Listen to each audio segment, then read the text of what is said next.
Hey everyone, and welcome back to the show. I'm Eric Latran from Wiser Property Advisory, and today I've got a very important episode lined up for you.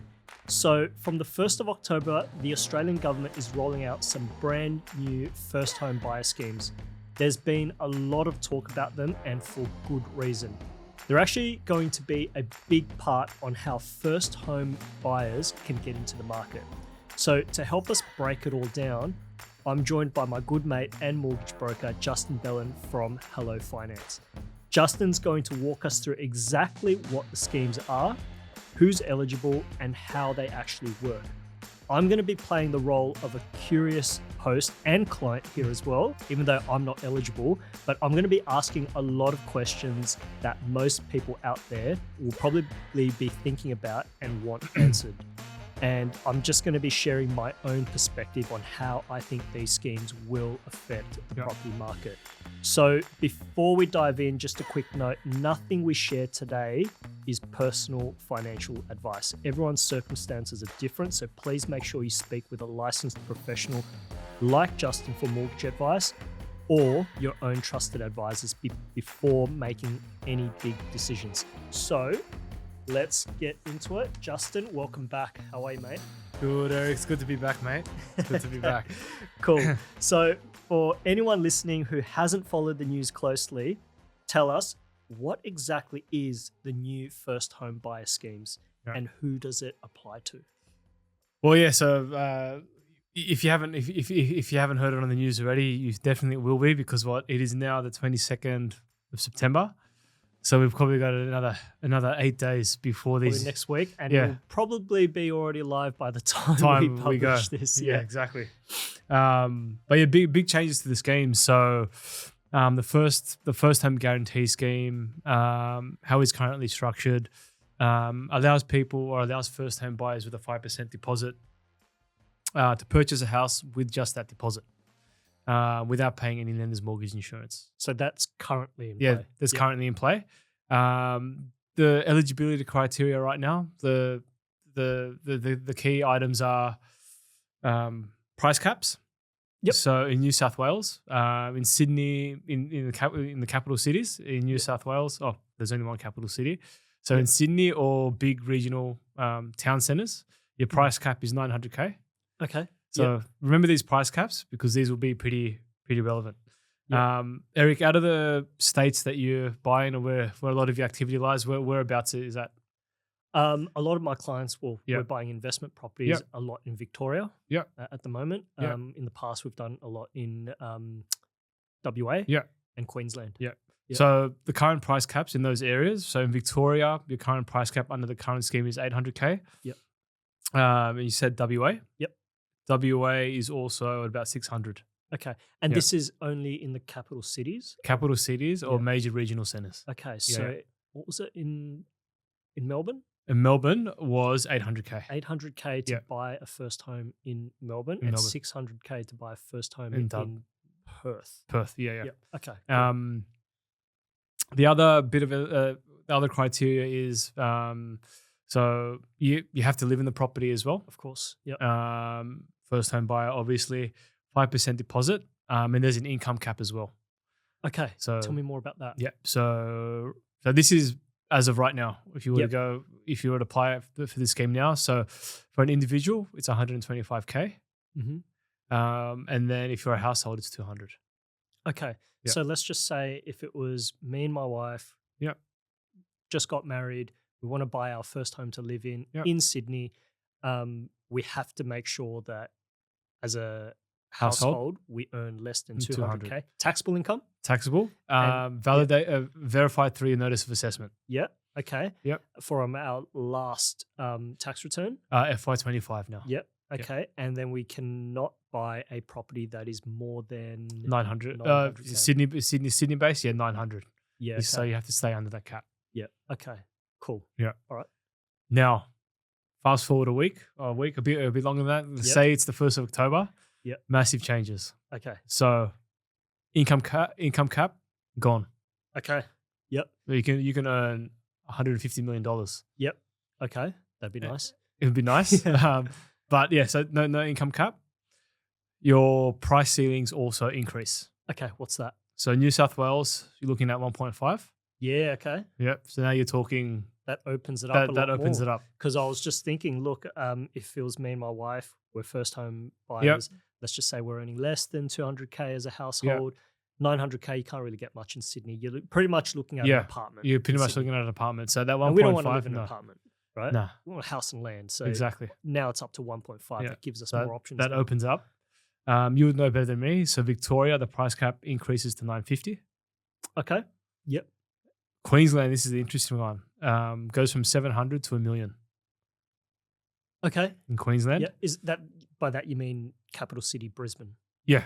Okay. Yeah. Yeah. What about regionals? Say like Townsville or regionals? I'd have to reconfirm. Yeah. What that looks like. Okay. But I've just focused around capital cities. Yeah. No, that's fine. Capital cities and regional centres. For this pod, and then in WA you're looking around 900.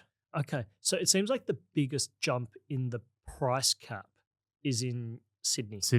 Okay, because in Melbourne it was what was it? It was Melbourne. You're looking at 950. Yeah, but currently it's 800 to 950. So a little bit of a bump there, but Sydney's gone from the big 900 to 1.5. 1.5. So that market is just going to really be pumping with extra demand. Yeah. Sydney is, I feel, is going to go up to that price point of 1.5. Yeah. It's going to go pretty wild. But I think also Sydney is the one market where housing affordability struggles the most because it is so expensive. Yeah. Yeah. Well, like you were saying, ideally, if you're a first-time buyer, if it is possible, you want to buy something with like a house with land on it, right? Yep. If you can for your first one. Yeah. Yeah. And then the income caps. That's no gone. income caps across all states. So so you can earn however much you want. There's no more income caps across the states. Yeah. Okay. Which is a big game changer. Okay. So let's take it back a step. Like now when they bring on this scheme, I guess how does it benefit first home buyers? Well, it just opens up the pool, right? Yeah. All of a sudden, I'll just use Sydney as an example because I grew up in Sydney, and I'm familiar with the market. It just opens up everything. Like you increase that price cap to 1.5, you'd be able to find a house and land, in Sydney at that price point. And the big thing is removing the income cap. As well. So it gives you more options. And it opens up the benefit to people with higher incomes as well. That haven't purchased the property. Yeah, because it sounds as though with the current scheme before October 1st, there's a slight disadvantage. It's mainly designed for people who are on lower incomes, but also buying cheaper properties. Yeah, exactly. Right? Whereas now it's like it's open. Yeah, it's like it doesn't matter how much you earn if you're a first home buyer, no matter what your income is, you get this benefit. And I guess the benefit of removing the income cap is so not like everyone's situation is different. Yeah. It doesn't automatically mean if you're on say 400K, because you're earning 400K doesn't automatically mean that you have enough for a house deposit. Yep. Whether that be 5% or the standard 20% that you need. So it just levels the playing field. Yeah. But on the flip side to that, competition. Yes, competition. And then up to that price point of 1.5 in Sydney. Yeah. If it's opened up to all income brackets, it's going to be real. I think there's just going to be a real once the scheme comes out. I reckon the run into October and Christmas, where it's generally the busiest period for sales for property. I reckon there's going to be. Okay, so let me run a scenario by you. Let's just say again, use the situation of me and my wife. We've been saving for our first property, haven't quite gotten there yet, and then we've got say we've been saving for a $1.5 million home, and then we've got say 10% saved, but we're trying to get to that 20%. And then all of a sudden this scheme kicks in. All right. So are we instantly eligible? Yes. You guys will be eligible straight away. But is there because we've saved more than 5% deposit, can we still get it? So it really depends. So each lender. So we'll just take it back to basics. Okay. Not basics. We'll just take it back to the beginning. So Yep. not all lenders offer the scheme. Okay. There's only a select few that do. Right. And another key change that's worth noting. Currently, there's only 35,000 places as of 1st of October. Really? Only 35,000. Yeah, as of the 1st of October, they've removed the amount of places. It's unlimited. Oh wow. Okay. So So everyone can get it. So everyone can get it. So Yep. like I'll just circling back to the point I made before, it really evens out the playing field where if you're eligible, you can get a place in this game. Okay. So, but if we were to bring it back to Yep. the scenario of me and my Yep. wife, if we had a 10% deposit, Yep. could we still opt for 5%, or are we forced to use up that 10%? So it really we've already depends. saved. So it really depends on the lender.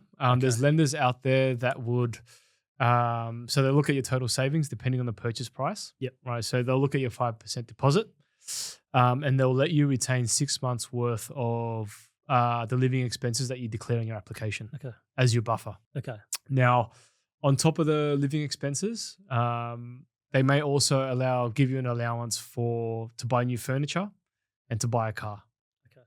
Because, furniture, because you're moving into a new house. Say, for example, if you're moving from a unit to a house, you probably need to buy more furniture. Mm. Or if you've lived in a unit where it's furnished and you can't take the furniture, it's an expected expense for you to buy new furniture when you move out. Yep. So, So within reason. within reason, yeah. some banks will allow it. Some Yeah. banks are more lenient. Or lenient's not the right term. So some banks have a tighter leash and a looser leash on what you're allowed to retain. Yep. It really just Leash depends is, on the lender, and I'm not willing to disclose which lender. Yeah, That's yeah. why you speak to your broker. Yeah. No, of course. I was going to say leash is a pretty good word to Yeah. use when you're talking about a bank having a mortgage on Yeah, your house. exactly. Now, okay, so to go for an extreme example, Yep. okay, if I've got a shitload of cash saved up, okay, I've Yep. got $1 million worth of cash saved up. Yep. I've never bought a house Yep. before, okay, I can't just go in with a 5% deposit, No. right? They're pretty much going to see the money that I put have. it this way: the general rule of thumb, if you have a 20% deposit, there's no chance. Yeah. Because the biggest misconception that I've seen Mm. is that anyone is eligible for the scheme. Doesn't matter how much money I have. Mm. The scheme is really designed for applicants that have a 5% deposit to get into the property market. Yep. Now, whether you're on 400K and have a 5% deposit versus 100K and a 5% deposit, Mm. that comes down to your borrowing capacity and what Yep. you can afford to borrow. Yep. But the scheme is designed for people with a 5% deposit to get in the market. Yep. Now, if the bank sees that you've got 20%, Yep. you're not eligible for the scheme. Yep. And they'll okay. tell you to go down the normal path. Yep. Yeah, Okay. yeah. So they will assess you and Yeah. look at your level of savings Yeah. and basically say, look, you've got quite a bit of cash Yeah. there. And Go and buy a house. and then the other qualifying point is that 5% needs to be genuine savings, so it can't be a gift. Really? Yeah. Okay. Yeah, because you need to provide evidence of genuine savings. So Okay. it's really a mechanism. Yeah. Because it's a government scheme, right? There's a purpose or there's a reason why the You government. can't have all these parents giving 5% Yeah, deposit, yeah, all of a 5% sudden, into their bang. kids' Yeah, yeah. accounts, and then all of a sudden they're hitting Yeah. the market without. Yeah. Yeah. So evidence of 5%. So one of the key items that you need for every lender is evidence of genuine savings for the Yeah. 5%. Okay. Yeah. Cool. So let's just make this a bit practical. Yep. I'm a first-time buyer, and I walk into your office next week, and I say, "Look, Justin, I want to buy a house. Yep. 5%. 5% Genuine, scheme. yeah. I've got 5% It's genuine genuine, yeah, savings. worked I'm really hard, yeah, yeah. eligible. What's the process? How does it work? So it runs pretty much the same as a standard home loan. Yep. The only key difference is because it's a scheme, there's an additional form that you have to fill out in addition to the lender forms. And it's pretty much a declaration that's completed by the customer and witnessed by a JP or an equivalent that you're purchasing a property under the scheme and you're declaring that you're eligible. Yep. Once that's completed, it's like a normal home loan. So you request if you're PYG, you'll ask for pay slips. If you're self-employed, you request financials. Yeah. So if we go to like one of the big four banks or something, is it like a particular loan product? It's still you will apply under the first home guarantee scheme. So it's a different they assess it the same, but when your broker lodges the application, it'll be under the scheme. Okay. Because what happens is once pre-approval is given, Yeah. the bank will actually lodge a application to the government to reserve your place within the scheme. Right. Okay. Yeah. So you still go through the bank's Yeah. procedures Still with your broker BAU. as anyone As per would, normal. Yeah. but then there's an additional application to the government to be part of the Yeah. scheme. And the bank lodges that on your behalf. Yeah. But they base that off the declaration form that you sign. And that is as part of it. essentially to ask the government to go guarantor for you Yeah. for the remaining 15%. Yeah, exactly. Right. 15%. Okay. And Cool. one thing I will add, you have to be Australian citizen or a permanent resident Yep. as well. Of course. Yeah. And also just to confirm, let's just say I have to do a 10% deposit. Yeah. I can still do the scheme. Yeah, you can still do but the scheme. for a bigger deposit. Yeah. Yeah. So as an example, I'll use for one of my clients that I was working on today. They had the loan amount that we requested was equal to 95% of the loan amount. But the bank came back and said, hey, they've actually got more savings than required. So they've got to put more in. We pushed back a little bit because firstly she doesn't have a car because she lived in she's currently renting in the city, so had no requirement for one. Yeah. But now she's moving to an area which requires her to drive to public transport to get into the city. It's like, hey, we need 20K for a car. Yep. So the bank allowed that allowance to give her back the 20K. And then I said, hey, she also needs new furniture. And then they've added another allowance for 10 on top of that. Yeah. Okay. So, but the banks do make allowances for items like that. But if, for example, she had a car and she didn't have the requirement to buy new furniture, she'd have to put in that additional 30K in the purchase. Makes sense. Which equated to be, if we were to use all like those funds, it would be about 10%. Okay. Cool. So let's just say if I was working with you on a pre-approval, that takes about a week, you know, assuming that I get you all my documents on time. Yeah. But then when you apply for this scheme, how long does it take to a day or two? Yeah. The government's pretty quick when it comes to that. Yeah. Okay. All right. So pretty much we can be looking in the market within a week. Yeah, within a week. Yeah. Yeah. Okay. Wow. That's quick. Okay. So I imagine a lot of people are going to have the same questions running through their head with this scheme. So things like, do I really not need a deposit, or will this let me borrow more? So, are there restrictions on the types of properties that we can buy with this scheme? Not all residential properties are available. So you can do apartments, townhouses, freestanding homes. You can do house and land packages. You can, you can do off the plan properties, or you can do vacant land. Probably not off the plan properties. Probably not. But you could also do vacant land with a contract to build on it. Yeah. Okay. As well. So it's pretty much all residential property types are available under this scheme. Okay. So I've got another question. Sydney, the cap is 1.5 million. Yeah. Okay. What if I like something a little bit nicer? Then you'll fall outside of the scheme and you need to apply through normal. Okay. So it won't cover me up until 1.5 and then you put in the rest. No. Okay. So if I like something that's 1.6 million, then it's like, sorry. A normal home loan. So and then you pay LMI. Yeah, so you pay LMI. Yeah. So a couple of avenues, or you pay LMI if you want to borrow 90%, or depending on your occupation. So if you're a professional, there's LMI waivers.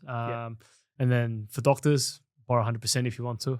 Okay. So then it comes down to your occupation, any other levers that we can pull. So that's where the restrictions on the type of asset apply. It's the price point. Yeah. Yeah. Okay. So wow, I didn't know that. Yeah. Because eventually the market is gonna rise. Well, I think So I wouldn't be surprised if this price cap moves in another 12 months because like I said, like this is like in my opinion, I reckon like that 1.5 cap is going to bring so many more people in the market. Yeah, they're going to move, and then it's just going to, like you know as well as anyone, it's just going to keep pushing. Yeah, they're going to move into a particular suburb where everything's within 1.5, or maybe just touching on 1.5. An example would be like, say, like the southwest of Sydney, like call it like around Fairfield or Yeah, Canberra yeah, Heights, yeah, where a lot of homes on,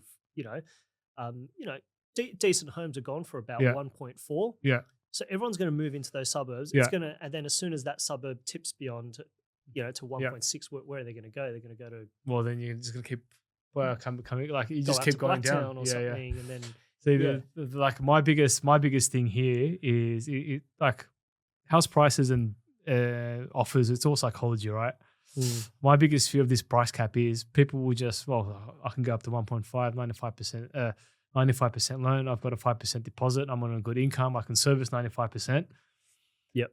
They stuff it. Yeah. I'm just going to put down an offer of 1.5 because I know I can get the finance for that.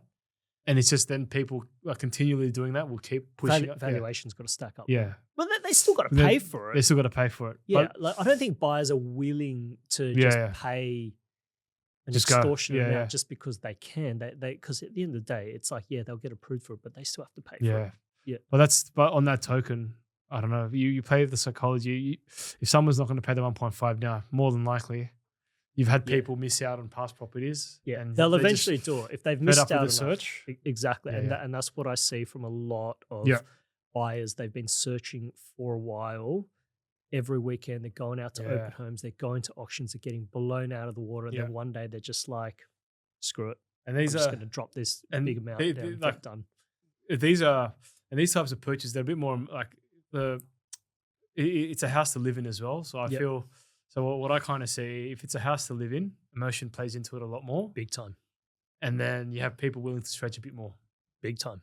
Yeah. Yep. It's very like as a buyer's agent who buys investment Yeah. properties, I find it very hard to compete against local owner Oh, no, occupiers yeah, who are emotional about a property, because I might go into a property and say, look, I think it's worth yeah, $850.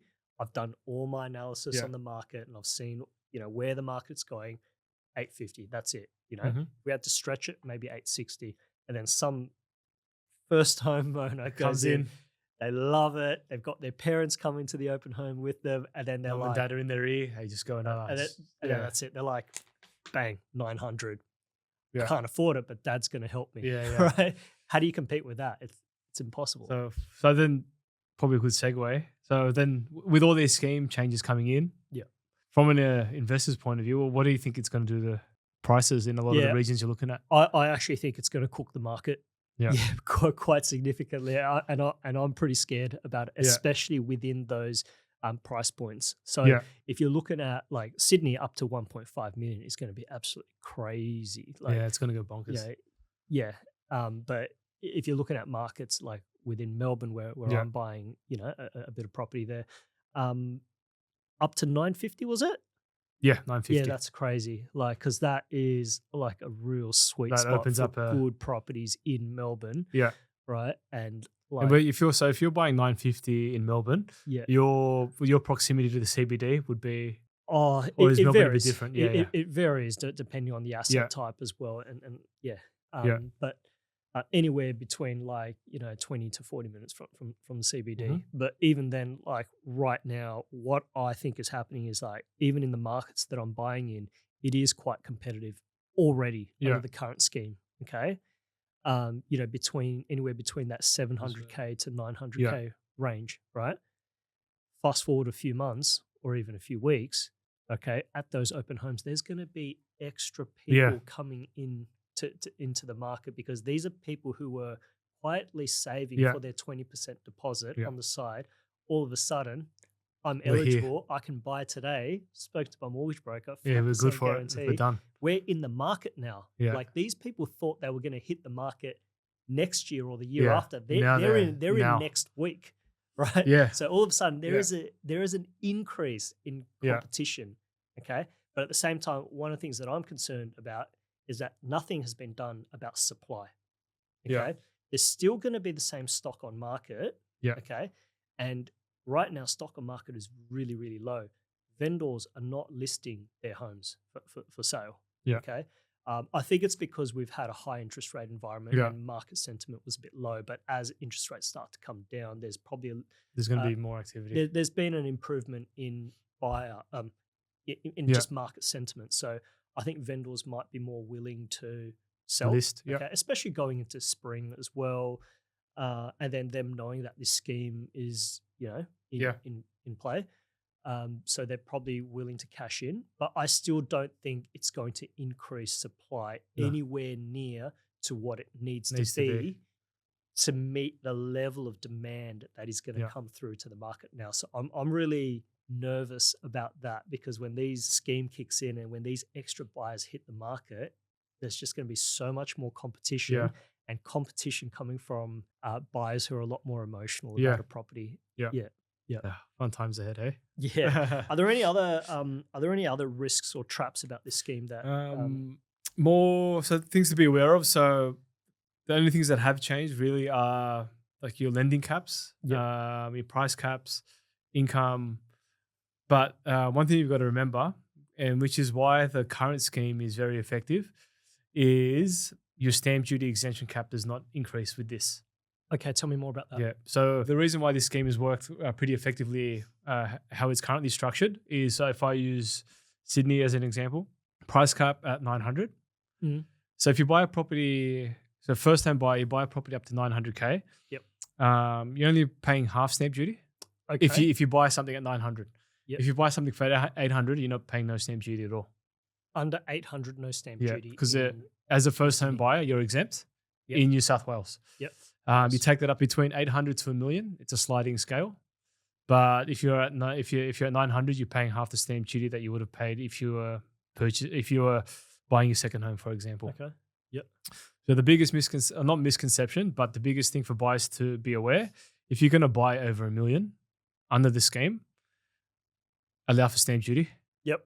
Which is a big cost that a lot of first home buyers will probably not ignore, but doesn't come. It's not front in mind because this is your first. It's not just 5%. Yeah. It's 5% plus stamp duty. Yeah. So at 1.5 million, your stamp duty bill is going to be about 70K. Yeah. So okay. about 70. So which is more than the 5. Yeah, which is 5% more than your exactly. Which is so if you factor in your stamp duty, your 5% on 1.5 is 75. You add in another 70, you're in for 10. Yeah. Right. Yeah. So just make sure you're wary of your stamp duty, and which is still better than which is still better than pay for it all plus exactly. So it's still better. Yeah. But just make sure just be aware that there's of course additional costs like that. Yeah. Okay. And then just because you only need to put down a 5% deposit, it doesn't mean it's the right decision for you, because all of a sudden borrowing 95%. True. Even though majority of the banks will still give you an interest rate as if it were an 80% loan. They will. Yeah, they will on the scheme. Oh, there's they will on the scheme, but you just got to be wary. 95, especially if you've got only your 5% deposit, right? If you put all your money down and you don't have a buffer behind you, and then you have to service a 95% loan, it could put a strain on your day-to-day cash flow. Yep. Because you don't have that buffer. Yep. If you use all your funds. And so that's something I'm very big on. Yeah. Like you were saying before. Even though I focus mainly on investment properties, the same principles are the same. We've always got to map out. Because the thing with investment properties, at least the expenses are tax deductible. Yep. And you get a benefit at the back end of the year when you do your tax return. Yep. It's even more, having the buffer is even more important for your owner occupied property, because none of it's tax deductible. Absolutely, you're paying for the mortgage repayments with post-tax money. Exactly. Yeah, but as I was saying, the principles are still the same. When you're looking to buy a property, you've always got to run your numbers, look at what the monthly repayments are going to look like, and make sure that you're comfortable. Make sure you're comfortable as a household to meet those repayments. Because the bank says yes and you can borrow 95, it doesn't mean you can afford it. Doesn't mean you should either. So you've really got to make sure that you can do it. Otherwise, you can't be living in your dream home, but eating baked beans. But it's a nightmare. To maintain. Yeah. Or you don't have money left over to buy furniture and things like that. So definitely got to make sure that you're comfortable with it. So another thing that a lot of buyers don't think of it is they're like, I put down minimal deposit and I've got this home, but that actually increases the loan size. Yeah. And with an increased loan size just means there's more interest. More interest, over the life of the loan. A bigger principal to pay off as well. Yeah. So sometimes it does make more sense to put down a bigger deposit so that you're not paying as much interest over the life of the Over the loan. life of the Is loan. that right? Yeah, that's right. And it's Yeah. also, so it also, like especially for an owner-occupied purchase, Yep. you definitely like look at putting a 20% deposit if you can. Yep. Especially if it's going to be a house that you live in for a longer period of time. Yep. Obviously, investment strategy is different. Yep. Where if you're buying an investment, you put as less as possible because it's negative gearing. And there's tax benefits to that. But definitely for an owner-occupied purchase and you're looking to borrow 95%, you've just got to be comfortable. Like if you've got to know what your repayments are. Yep. And be comfortable about that level. Absolutely. Run the numbers. Make sure Run the you know numbers. Make sure you know your repayments and are comfortable with it. Okay. Deposit myths. Yep. We touched on previously, so they have to be genuine savings. That's the key bit. You can't just get a present from mum and dad, and use that as your 5%. The bank would want to see you build that deposit up on your own accord. Yep. No guarantors as well. You can't use a family guarantee scheme for this either. Okay.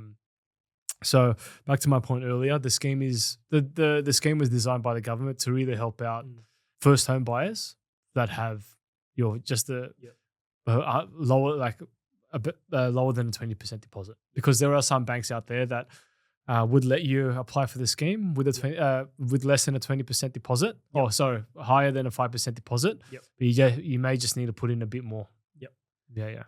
Are there any other exclusions from this scheme for, I guess, I don't know, asset types?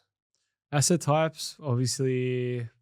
I mean, it's owner-occupied only. So owner-occupied only and residential. It can't be mixed use. You can't have like you know how some properties have a residential tenancy up the top and then a pizza shop on the bottom. Can't be doing that. No, can't be doing that. Okay. Stock standard property. Stock standard residential property. Yeah. Any other exclusions? And you can build as well. You can build as well. Yeah. Okay. You can buy a place, knock it down, build, rebuild. You do that? No, it has to be vacant land and then with a contract to build on top. Okay. So not buying an existing place, knocking it down and rebuild. No, because then it's a construction loan. Oh, true. And there's a bit more. Okay. Yeah. So okay. We're gonna have a conversation separate to that. Yeah. Okay. Cool. What areas do you reckon will be impacted the most in terms of suburbs and?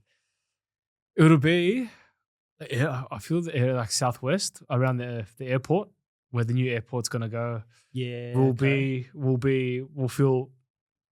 I feel the biggest jump because those properties there now. So like if we're looking around Gregory Hills, Oran Park, around that back corridor, your standard for a single story 4-bedroom on a 450 block will probably go for about 1.3.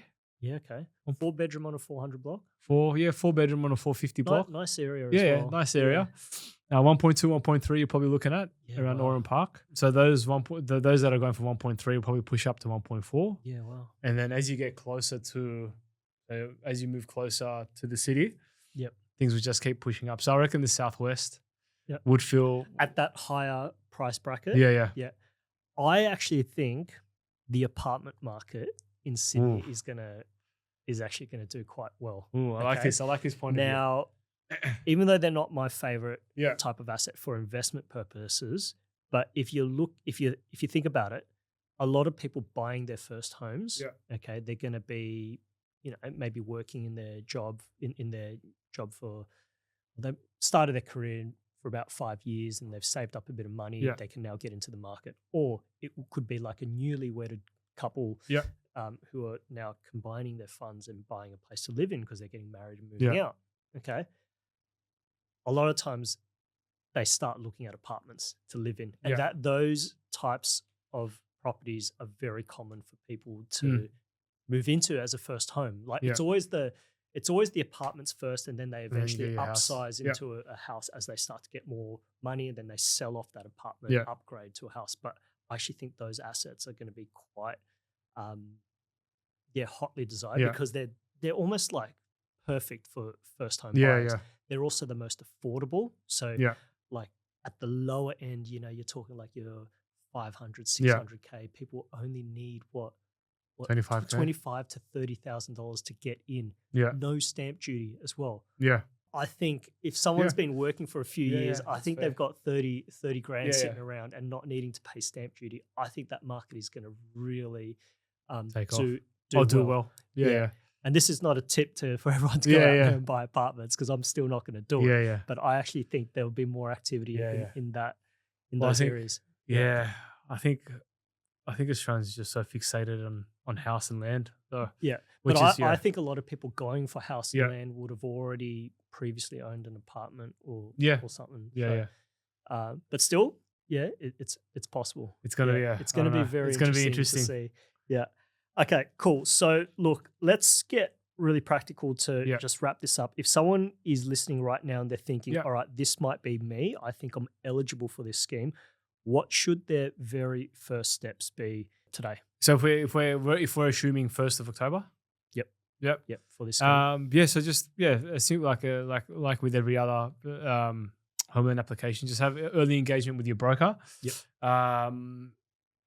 Have a real think about or have a look at your numbers, see what your repayments would look like at 95%. And that's something a broker can help with. Yeah, that's something a broker can help with. Like really start planning for it and really see if 95% fits it, like a 95% loan and the repayments on that would fit your lifestyle. Yeah. Okay. Yeah. But on the most part, early engagement with your broker and your advisors to see if it's actually a feasible strategy would be the first point of call, because like we were saying before, application wise, it's not any different to a normal application. You can once you provide your documentation to your broker, it's generally a week with the banks. So it's just set out your strategy, fine tune your numbers, and then set your budget in accordance to a loan amount that you're comfortable with. So basically, getting in touch with your broker early, checking your eligibility as well. Broker can help with that as well, but essentially the process is very much the same as it is. Very much the same. You're just going for a pre-approval. It's just an additional application, and that application's handled between the bank that you apply for the loan with the government. Yep. Is that done by the individual or is it done via the broker? Which on the application for the scheme? So the broker should send it to the customer to sign. And then they lodge it. And then I will lodge it as part of my documentation to the bank. Okay. Okay, and then the bank lodges it onto the government. Okay, got it. Okay, and then also another one that comes to mind: can you be eligible for the scheme if you're buying through a trust structure? Okay. Individuals only. Individuals only. Yeah. Individuals only. Yeah. And then if it's your first home, I don't know if you should be buying it in a trust anyway. It's true. It's true. Yeah. Okay. Your first home to live in. That's for people to go and get your tailored financial advice and legal advice from their professionals. Okay, cool. All right. Anything else? No, I just it was really interesting. I was going to say it's going to be an interesting time from October until the run, because that's when the selling market, that's when people start buying property. Once it warms up, it's going to be interesting to see where we lie. I know in the first 6 months of this scheme. I've done a lot of reading about this as well. I didn't know it to the level of detail that you did. I just had an idea of how I felt it was going to impact the market, but it's good to actually know the ins and outs of it and how it works and the eligibility as well. All right, that's a wrap for today's episode. We've covered what the new first home buyer scheme actually is, how it works in practice, some of the common questions and misconceptions, the likely impact on the market, and most importantly, the steps that you should take when you're looking to buy. And also the steps that you should take if you're looking to apply for the scheme as well. So Justin, thank you so much for breaking this down for us. I think a lot of people are going to find that very helpful. So if you want to connect with Justin, I'll leave his details in the show notes. And if you're looking for help on the property side, things like understanding which areas and what types of properties are actually worth buying, you can also reach out to me at Wiser Property Advisory. Okay, so thanks for tuning in, everyone, and we'll see you next time. And Justin, see you next time as well. Thanks for having me, mate. Pleasure. See ya.